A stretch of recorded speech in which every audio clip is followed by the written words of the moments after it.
So today, as I've said, I don't want anybody to off your videos. Just keep your videos on. Whoever is putting off the videos, I'm going to ask the questions. Remember this. So first thing is, today we are going to see about computer system architecture. What is this computer system architecture? How the architecture of a computer is going to be. That's what we are going to see for the today's class.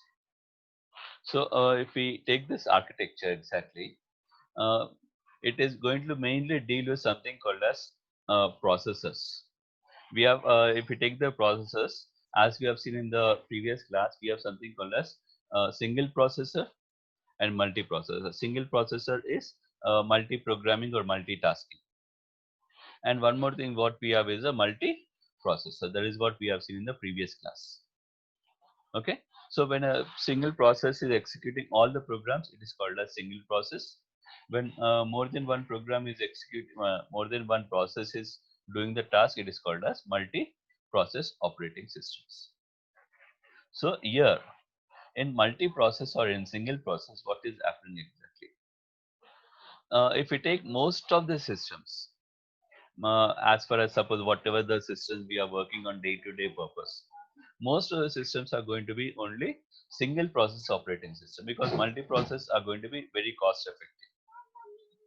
So most of the systems are going to be a single process operating system, and they are used only for a single purpose. Like suppose if we take our home systems, what are systems we are taking in the home are what we call as single process. Even most of the mobiles are also single process mobiles, which is called as personal direct assistance. And they are mainly developed using something called as mainframes. So when we take this single process, most of the systems are used only for some particular purpose. Like for example, if we take our home system, they are used for only for the home purpose. But if we take the single process systems cannot be used for a high level configuration works. Like suppose if we take simple example, if we take a Google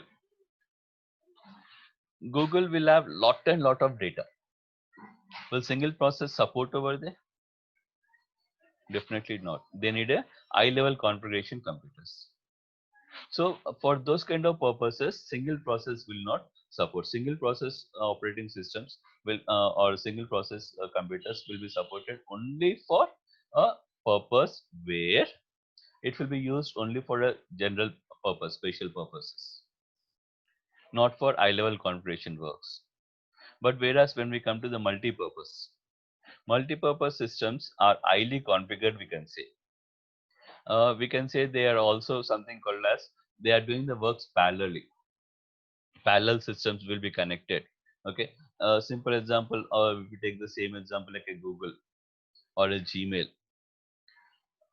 Uh, Gmail requires highly configured servers, not only Gmail, any other major company servers. So for this highly configured things, they will be having some parallel systems connected together, which in other terms are also called as tightly coupled systems. This is what we are going to have in multi-process. So I hope you have understood what is single process and multi-process. Single process is used only for general purpose, and they are normal general use operating systems, whereas multi-process is they are used for highly configured things. So here we are going to mainly study about multi-process operating systems, how they are going to work, how the computer system architecture is going to deal with multi-process. Because single process means already we know there is only one processor, and that processor will be doing all the works given in a computer or in a mobile. But if you take multi-processor, how the architecture is going to be designed for multi-process. That is what we are going to see. First, we'll see some of the advantages. What are the advantages of multi-process and how they are going to be classified? That is what we'll see. Then we'll go to the exact architecture of the system. Suppose if we take the multi-process. So these three we can say are the advantages of a multi-process operating system over single process. It is going to increase the throughput. economy of scale, and it is going to increase the reliability. So if we take these three things, increase throughput. What do you mean by throughput? What is the term? What is the meaning of this term throughput? Anybody? Anybody knows what is the meaning of this throughput? Any idea? No idea? Okay, fine. I'll tell you what is this throughput. When we take this something like a throughput is nothing but we get more work done in less time. That is, what is going to happen is when multiple processes are there.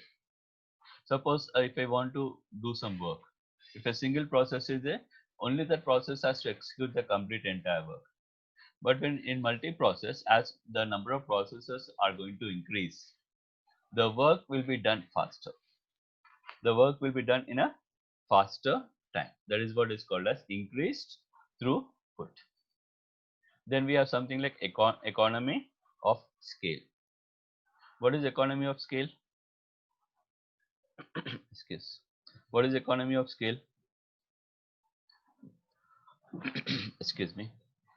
Economy of scale is nothing but the equivalent multi-process operating system can do the single process of operating system works by sharing the things.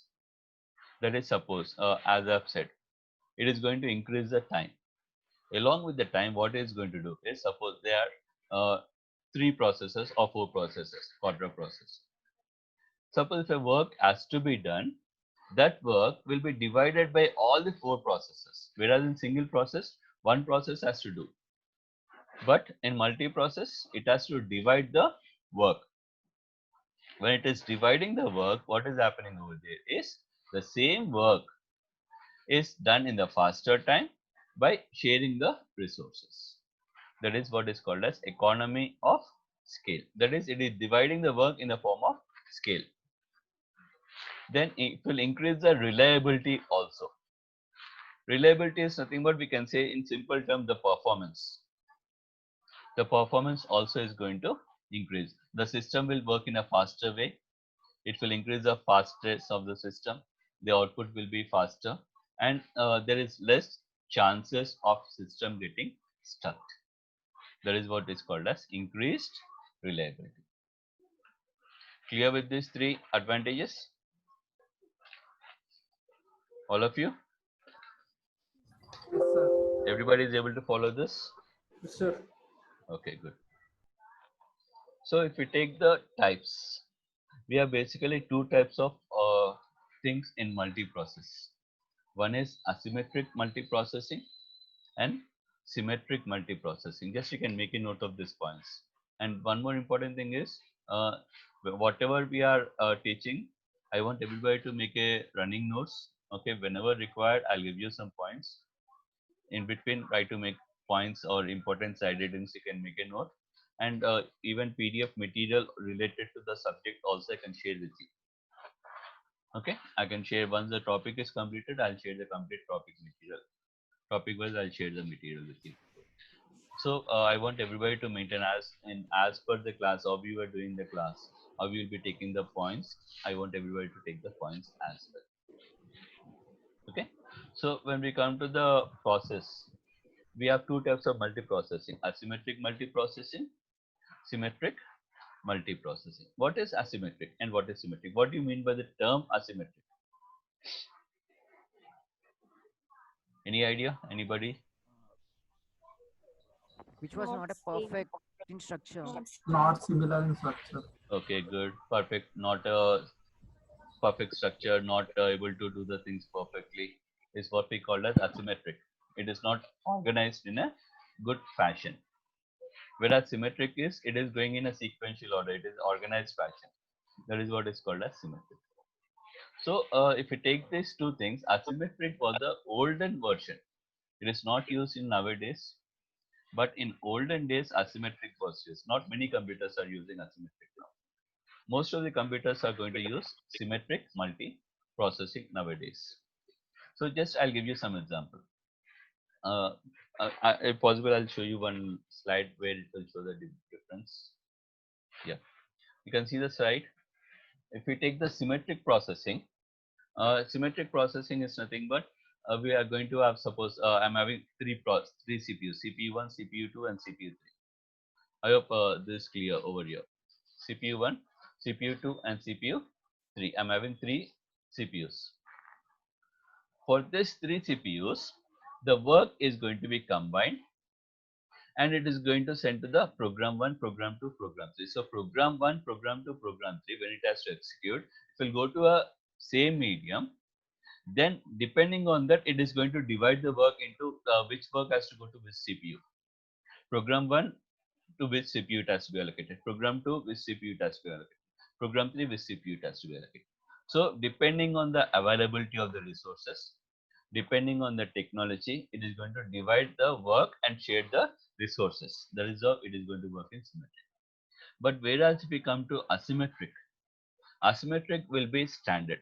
Like program 1 has to work only in CPU 1. Program 2 has to work in CPU 2. Program 3 has to work in CPU 3. And we are going to have one more thing called as master and slave. Master is going to manage all the processes and slaves have to just do the work.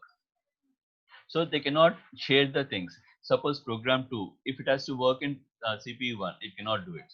It has to work only in CPU 2. That is what is called as asymmetric multiprocessing and symmetric multiprocessing. Followed the difference, everybody? What is symmetric and asymmetric multiprocessing? Okay. So if we take this once again, this is what is symmetric. Once again, I'm explaining the structure like what I have said. The CPU1, CPU2, CPU3. So all the process, all the program will come to something called as memory. From memory, it is going to be classified into which CPU the work has to be assigned. So that is how the symmetric is going to work. Whereas in asymmetric, it will program 1 has to work in only this particular CPU. Program 2 has to work only in this particular CPU. So like that, it is going to divide. Suppose program CPU 1 is idle and CPU 2 is working for program 2. It cannot share the resources of another program. So that is going to be a disadvantage in symmetric. So in asymmetric, we were using it in olden days. Later on, that is been overridden by something called as symmetric multi-process operating system. I hope I'm clear with these things. Okay. So along with this, just I'll explain you the structure of how the things are going to be, how a modern computer is going to look. This is how the modern computer is going to look, and this model is what we called as von Neumann's model. Okay. Anyway, you did not make a note of this diagram. I'll share you with this. Here, what will happen is, suppose this is a device. Device in the sense we call it as a hardware component. Device in the sense we call this as a hardware component. Okay. So for this device, the input is going to be taken for hardware, the data is going to be stored in hardware, and interrupt is nothing but the operating system is going to connect to the hardware device. And these are all the things how the operating system is going to work, like instructions and the data. What is suppose what is a program is a set of instructions that you might have studied in the very beginning of a class. Program is a set of instructions. So this set of instructions are given by the user, which will go to the execution process, thread of execution. I'll explain later on. You will be able to understand what is this thread of execution. Even in Java also you'll be coming across this word called as threads. Okay. So this thread of execution will be taken by from the instructions whatever we are going to give. So this are going to execute in an instruction execution cycle. This is how the instructions are going to move from one after other. First instruction, second instruction, third instruction, fourth instruction. Like this, one after the other, the instructions are going to execute line by line. Then along with this, the data is also going to move. Whatever data we give in a program, you might have given the data in a programs. So the data also is also needed for a program to be executed. So this is how the execution is going to work. So this all things are going to be done by something called as operating system. And this operating system is going to connect to the devices by using input output request by in the form of data. Suppose if I have to give a data from keyboard, it has to take the data and it has to work in the interrupt. And this line program to operating system is called a direct memory access. That is, program operating system or hardware devices can also interact with the hardware devices. And this model is what we call as non-von Neumann model. Okay. Clear with this, everybody? Any doubts till now? So how many types of multiprocessors are there? Two types. What Two are they? types. Asymmetric and symmetric. Asymmetric and asymmetric. Okay, Symmetric. good. Then what are the advantages of multiprocessing? How many advantages are there? Can increase in How many three advantages are there? advantages. Advantages, sir. Three. Economy What of are they? scale. Increased throughput, economy of scale, increased Increasing reliability. throughput, scale. Okay, that is the reason I am asking to make a note of the points. As you are taking the class, how you will be taking the slide points. Same way, here also I want you people to take the points. Clear? Okay, we'll move to the next slide. Fine. Then we'll come to the next topic. In multiprocess, how the dual core design will be. Dual core is nothing but two process, right? Quadra core is four process. I hope everybody knows this. Dual core means Two how many? process. Dual means two. Quadra means Four. four. Okay. Four. So here in dual core, we'll be having two processes: CPU 1, CPU 2. Okay, we'll be having two processes: CPU 1 and CPU 2. So how the working of this model is going to be? Here we are going to have two terms. One is UMA and NUMA. UMA stands for Uniform Memory Access. Just make a note of this point. UMA stands for Uniform Memory Access. And NUMA stands for Non-Uniform Memory Access. So we have two things: uniform memory access and non-uniform memory access. Okay. What is uniform memory access? What do you mean by the term uniform memory access?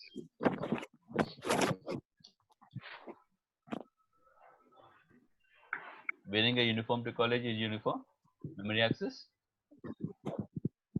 Proper way, proper discipline things is what we call as uniform memory access. That is, the memory access is going to be done in uniform fashion. In a uniformical fashion, the memory access is going to be done. That is what is called as uniform memory access.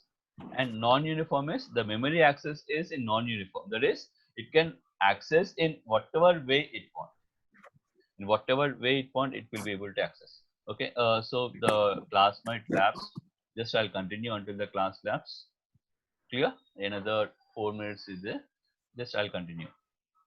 So what is non-uniform?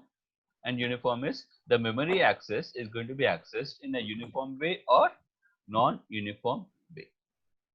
So here if we come to the example, suppose in a CPU, I want to access a memory. I want to access a memory without affecting other programs. Without affecting a program which is already executed. Suppose if take a mobile, I'm playing some songs in the mobile. Along with the songs, if I want to open WhatsApp, will it affect the songs? No. Will it Sir. affect the songs? It will not affect the song. No, Suppose, sir. No. yeah. In a WhatsApp, if an audio file has been received, if I play the audio file, then what will happen? WhatsApp file will be played, sir. WhatsApp. Then audio song. Stop, sir. Audio song will be paused. So Stop. that is what Stop. we call it as uniform memory. That is memory access. The resources which are being accessed over there are going to be paused, which is called as uniform and non-uniform memory access. So in both the ways, in both the technologies, whatever we call in uniform, the situation may be accessed from the RAM. The data is going to be accessed from the RAM. Whereas in non-uniform, the memory takes longer time to access the things. That is, suppose one device is accessing a particular memory. So audio songs is playing the song, so it will be occupying some resources. So from WhatsApp, if I want to play the audio, it will take some time. It has to stop the audio song, then it has to play. So it has to wait for the resource to be emptied over there. So they are what we call as, it has to take some time from the memory to access the things. That is what we call as non-uniform. So non-uniform will be accessed from the larger memory, other kind of memory, whereas and uniform is going to be can be directly accessed from the RAM memory of a computer. That's what we call it as uniform and non-uniform memory